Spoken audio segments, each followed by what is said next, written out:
dan ada juga insiden pesawat. Insiden pesawat akan ada lambang warna merahnya dan ada yang biru, cuman insidennya nggak terlalu berat yang biru, tapi yang ada warna merahnya bermasalah.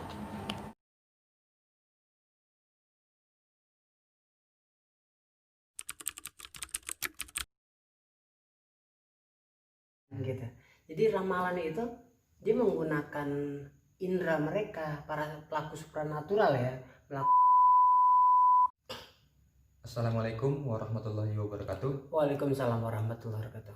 Nah, seperti cuplikan awal tentang jatuhnya pesawat Sriwijaya Air. Sebelum itu kita turut berduka cita dari Gerbang Gap Channel. Ya.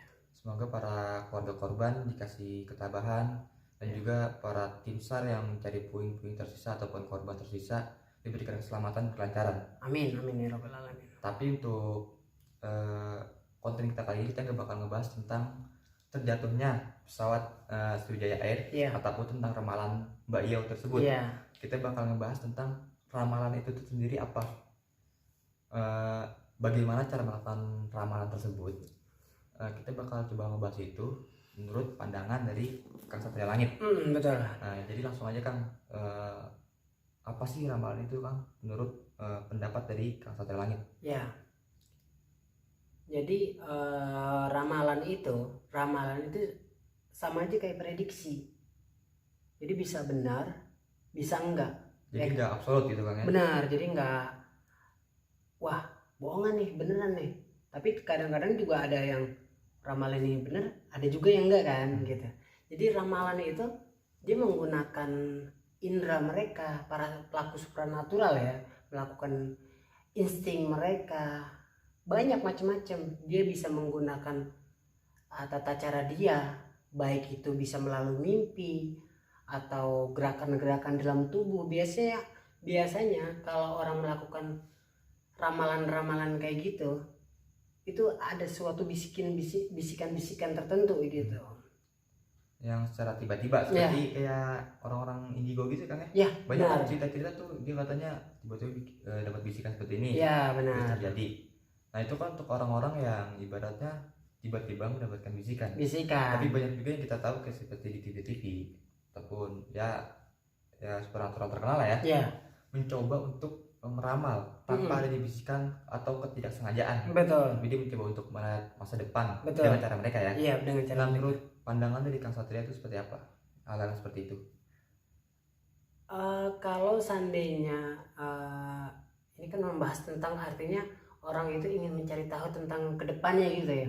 Jadi untuk pelaku para supranatural yang ada di Indonesia kebanyakan ada yang bermain kartu atau dan sebagainya. Biasanya kalau saya pribadi untuk melakukan kayak gitu tirakat gitu, untuk mencari tahu. Cuman kalau saya pribadi enggak menge-share atau mengupload ke YouTube tentang akan terjadinya hal sesuatu, karena gini loh, di Indonesia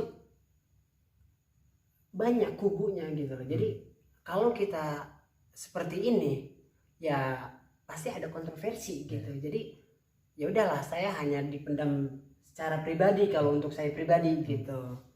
Tetapi kalau yang dibilang ada tata caranya nggak sih ramalan kayak gitu? Ada. Berarti memang ada trik-triknya ya? Ada trik-triknya gitu. Melakukan hal seperti itu dan itu beda-beda. Betul. Beda-beda. Tapi dalam tanda kutip, saya juga bukan untuk mendoakan Tuhan ya, tapi lah ini loh, seperti ini loh, maksudnya ini yang saya dapat gitu loh. Wallahu alam, kalau itu terjadi ya saya juga berpikir kok bisa terjadi sih, kok bisa terjadi. Sedangkan kadang-kadang saya malah heran sama diri saya sendiri gitu. Tiba-tiba dapat bisikan kayak gitu, tapi nggak tahu itu siapa. Tiba-tiba ada gitu loh. Jadi ada suatu ketika ada, ini wallahi benar cerita saya, mungkin ada 6 bulan yang lalu, ada kerabat yang saudara saya lah ya, dia akan meninggal, tapi itu udah sakit-sakitan ya. Jadi udah tanda-tanda lah ya. Udah tanda-tanda. Itu masih sakit. Saya posisi lagi kerja. Saya posisi lagi kerja. Tiba-tiba dapat bisikan. Di situ saya nangis. Emang kebawa gitu loh. Bener-bener kebawa. Gimana ya? Dia akan meninggal. Emang kayak gitu saya juga bingung. Siapa yang ngucap? Tiba-tiba udah ada di dalam hati gitu loh. Makanya kalau untuk melakukan prediksi-prediksi kayak gitu, ramalan-ramalan, agak rancu juga sebetulnya gitu. Tentang kebenaran atau tidak kan? Betul. Karena memang masa depan manusia nggak bisa melihat. Betul. Tapi kita juga harus meyakini Allah punya rencana, Allah punya seorang yang dia tunjuk untuk ini loh. Kita nggak harus mempercayai, tapi jadikan untuk memperbaiki lah. Ya, dengan adanya seperti itu kita jadi mikir wah semisal pun itu tidak terjadi, kita perbaiki diri deh semisal itu terjadi. Nah, kita ambil positifnya seperti itu ya kan. Nah betul gitu loh. Tapi dari kita akan menarik nih, berarti apakah hal gaib tahu tentang masa depan atau seperti apa Kang menurut Kang? Hal gaib gimana ya, saya juga sebetulnya agak rancu untuk menjawab seperti ini ya. Maksudnya saya juga untuk melakukan seperti itu atau melihat masa depan itu bukan melalui khodam yang saya ikutin bilang, enggak. Jadi benar-benar hati yang berbicara gitu. Itu nggak tahu sosoknya apa. Iya. Jadi bahkan takutnya orang luar juga berpikir saya punya khodam, jadi khodam saya bisa nih. Ternyata enggak, karena memang gitu. Nggak tahu sosoknya apa. Benar. Tiba-tiba ada yang seperti itu. Nah gitu. Jadi kadang-kadang juga jangan 100% percaya sama bangsa jin juga ya. Maksudnya walaupun itu khodam sendiri, tapi jangan percaya juga gitu loh. Kadang-kadang juga namanya jin ya, suka menipu ya begitulah. Tugas mereka ya seperti itu gitu. Tapi kalau untuk banyak, saya pernah tonton salah satu video, saya nggak berani nyebutin ya takutnya jadi kontroversi itu macam. Jadi tentang meletusnya Gunung Semeru. Gunung Semeru. Saya pernah tonton, mungkin yang nonton orang tersebut tahu lah. Jadi dia tentang pengobatan. Jadi ada satu jin yang masuk ke tubuhnya. Saya nggak nonton full ya. Cuma inti dari. Nonton, saya itu nonton. Tahu kan? Tahu. Jadi katanya Gunung Semeru akan meletus. Itu kan jin yang ngomong ya. Jin yang ngomong. Betul. Ini bukan tentang bicara masa depan di daerah mana, tapi jin tersebut emang tinggal di gunung tersebut ya. Betul. Apakah bisa dipercaya tahu? Nah itu karena kita nggak ngomongin misalnya jin dari Bekasi, ngomongin bicara dari Jakarta. Ini konteksnya jin gunung tersebut membicarakan tentang daerah tersebut. Gitu. Betul. Jadi gini, saya bukan membela jin juga ya, tapi kadang-kadang memang betul adanya gitu loh. Memang betul. Apalagi jin itu tinggal di tempat itu. Tetapi tanda kutip kita nggak boleh percaya 100% ucapan jin itu. Tetap kita nggak boleh percaya sama omongan jin-jin seperti itu. Dia seperti itu masih ngomong nakut-nakutin manusia tentang akan meletusnya tanggal sekian bulan sekian gitu. Malah akan menakuti manusia, dan itu dia jin itu senang bakalan. Berarti bisa jadi malah jadi untuk menyesatkan ya kan? Nah, betul. Makanya balik lagi untuk hal tersebut, ambil positifnya ya kan? Betul. Ambil positifnya, jadi jadilah itu jin yang baik. Gitu.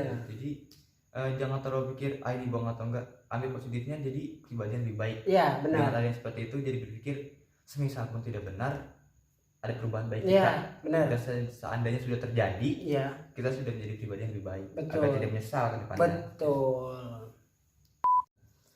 Jadi dari semua pembahasan kita tadi tentang ramalan kayak gitu, banyak yang bilang ramalan bohongan.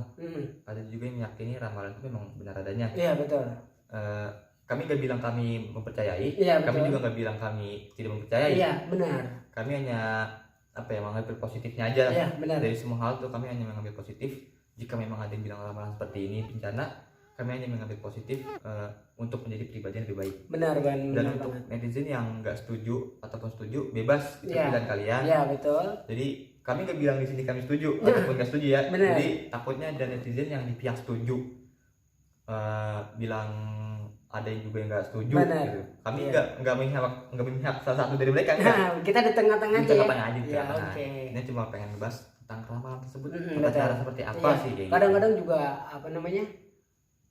Kadang ramalan itu bisa terjadi atau enggaknya kan kita bingung juga gitu. Jadi untuk itu ambil positifnya aja tentang ramalan ataupun semuanya, dan kami juga minta maaf ya. Kalau misalnya ada pihak-pihak yang baik lagi gitu yang bilang tersinggung, kami nggak bilang kami percaya, kami nggak bilang juga kami nggak percaya. Iya betul. Ya pikir sendirilah kami gimana posisinya lah. Iya gitu. Ini kami nggak ingin menyinggung pihak manapun ya. Betul. Nggak menyinggung pihak manapun, nggak ada untuk situ. Mohon maaf jika ada salah kata. Ya. Saya Pai Dan saya Satri Langit. Mohon pamit undur diri dari Ibain Gaib. Assalamualaikum warahmatullahi wabarakatuh.